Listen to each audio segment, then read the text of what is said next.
still thought your life was going to amount to something? Yeah, I'm glad those days are over. Hello?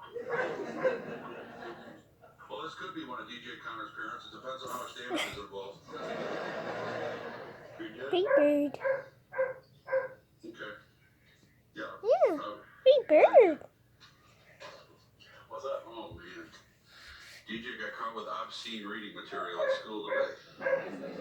They want somebody to come down. Big bird. I'll bet it was one of my playboys. Big bird. Oh, man, I should have hit him better. Yeah. Big birds. I don't know, I can't find him.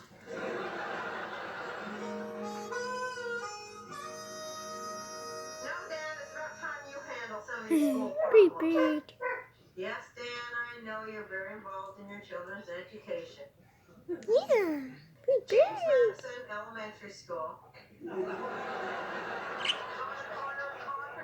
Fifth. And DJ is the short kid with dark hair. What kind of obscene reading material could DJ have?